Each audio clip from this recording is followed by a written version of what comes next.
Shalom, and welcome to another lesson in the series, The People of Israel Are Striving for Leadership. Today we will study the book of Judges, chapter 8. We are continuing with Gidon. We spoke about Gidon in chapter 6 and 7, and here we are once again in chapter 8. In chapter 7 we saw how in the night, quietly, he sneaks and hears the voices in the camp of the Midianites. And he understands that they are not ready, and he understands that he has a chance. And he does that. He goes, he divides his 300 people to three groups, 100 on each side, and he surprises them in the middle of the night with trumpets, shofarot, and he manages to reach a great victory. In chapter 8, or actually in the last few verses of chapter 7, we find the people of Ephraim. They're coming down and they're asking, and they managed to overcome two of the officers, of the leaders of the Midianites, Orev and Ze'ev, and they kill them, and they bring their heads to Gidon. And then they are coming and complaining to Gidon, and they say to him, "Why have you done this to us? Why did you not call us when you went to fight with the Midianites?" Gideon answers a diplomatic answer, and he says to them, I'm reading in verse 2, "Ma'asiti ata lachem, halo tov olilot Ephraim mi bitzir Aviezer." The leavings of Ephraim are better than the harvest of Aviezer. Meaning Aviezer of Menashe managed to do all the harvest. What's important is the last special parts of the vineyard. And that's what you did. You captured, you overcame. Orev and Ze'ev. But it seems that we're not understanding exactly not only why did Gidon not call the people of Ephraim, but when we go on and read, we see that the Ephraimites are not 100% right. They also have problems. We continue on reading, and we'll get back to this Ephraim. We continue on reading that Gidon crosses the Jordan River, just like as we remember in the story of Ehud ben Gera in chapter 3, where they blocked the crossing points on the Jordan, and they didn't let any of the Midianites go back. And anybody that tried to go back, was immediately stopped, arrested, and killed. Gidon then crosses the river, and he reaches this small city of Sukkot, and he asks for bread. He says, "My people are tired, thirsty, hungry.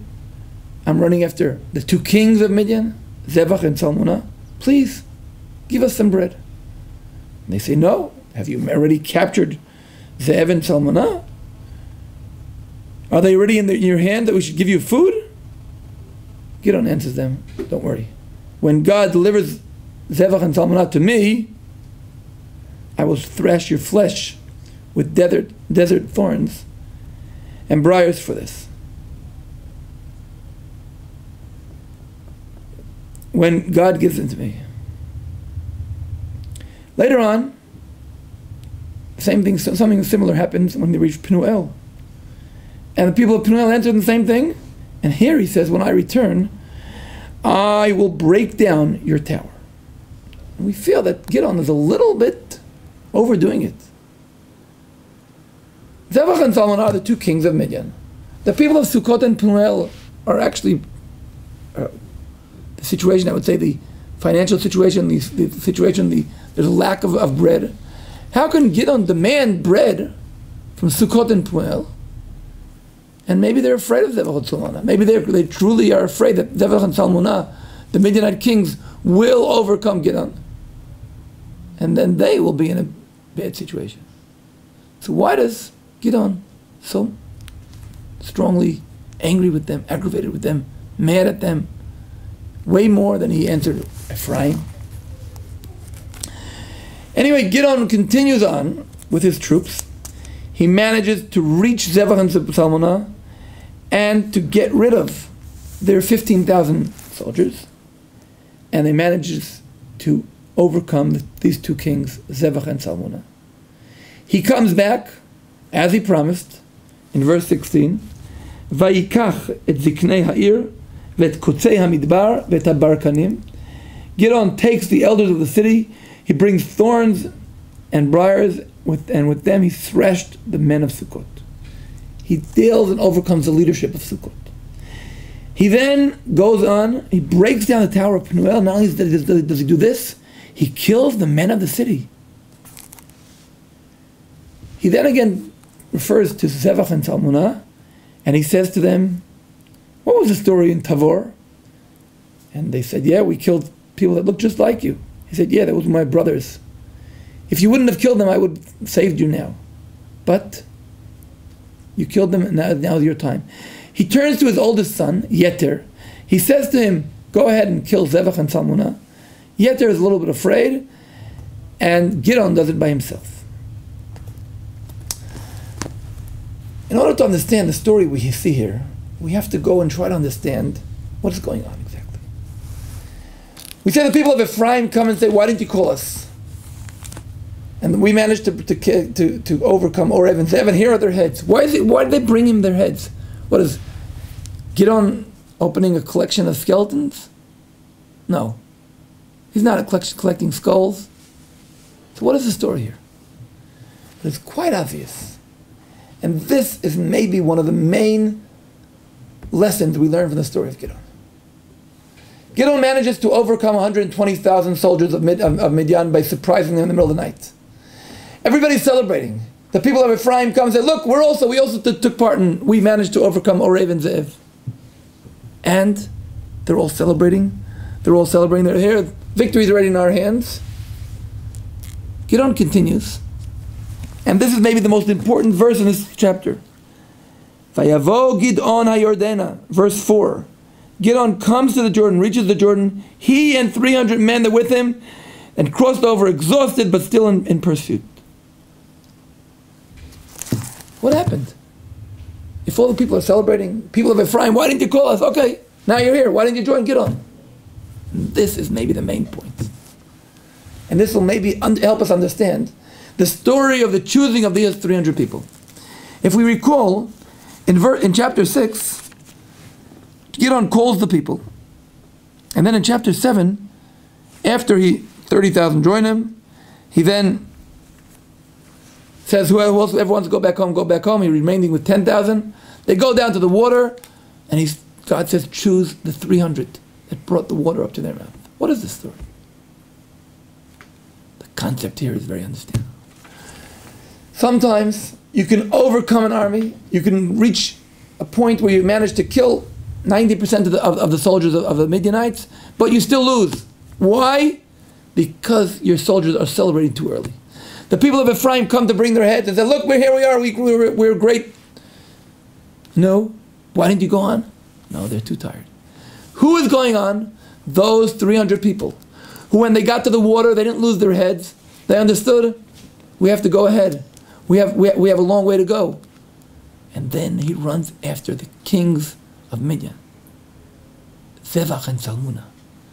He runs there all night, because it says when he comes back when it's almost morning. And this is the point. These 300 are the people that didn't lose their heads. These are the people that are understanding that the victory is only when you finally get to the end of the victory. That's why he managed with his 300 people to overcome 15,000 soldiers of Midianite, of Zevach and Salmunah, because he surprises them in the middle of the night. And here is what happens. The people of Sukkot and the people of Penuel are small little cities. They're sitting on the main highway, on the main roads. And Gidon says, we need now food. They say no. Why do they say no? Because they don't have faith in the ability of going ahead. But what's more important, the people of Penuel build a tower. What do you mean tower? If we recall back in chapter 6, There was no food amongst the people of Israel. What were they doing because of this situation? They were hiding in tunnels underground. How could the people of Penuel build a tower? This is the point. Gidon understands that the people of Penuel have cooperated with Zevach and Tumah, and this is the big problem of the book of Judges. Everybody cares only about himself. People were cooperating with the enemy. And Gidon says, now take down the tower. And while he takes down the tower, he sees that people are fighting against him. He understands that these people are traitors. And therefore, he fights them and he manages to overcome them. And this is the story of Gidon. Gidon manages to go ahead. How does he go ahead? Because nobody believed he will go ahead. How does he go ahead? Because he surprises the enemy. He comes at night. And that's his big story. And those people of Ephraim, they want the honor. They want the dignity of being, here we are, we brought the heads. But right now we're not collecting his skulls now. Until you overcome. If Gidon would have gave up and said, okay, I killed 100,000, we have another 15,000, it's okay. These 15,000 would have very quickly reestablished and rebuild the kingdom of Midian. Gidon understands if he doesn't get them to the end, and how is he going to get them? If he surprises them. He wants the support of the people. Even the people of Ephraim, who are showing, hey, we're so great. But when they feel the celebration is up, they don't join Gidon. Only those 300, who when they see water, didn't lose balance and understood with their feet on the ground that the situation, you can't celebrate until you reach the final point, until you wipe out the Midianites. And this is what Gidon did. But even Gidon fails. At the end, when he captures these two kings, Zevach and Salmunah, and he says to them, if you wouldn't have killed my brothers, I would have saved you. Gidon forgets here that he is not on his own. He's not a personal man here. He's representing the people. He can't say, listen, if you guys wouldn't kill my brother, I would have saved you. No. If the goal is to conquer and overcome the people of Midian, he has to wipe them out. And this is the story where Gidon actually also fails. As we saw in the beginning, Gidon requests from God to give me a miracle and another miracle. Gidon's afraid to do it at night. So on the one hand, Gidon is a new era in the time of the people of Israel, not in despair, motivated, ready to bring out the victory. He's not going to celebrate before the victory is final. But on the other hand, he also gets to the point where he feels that he's a king and he can do whatever he wants.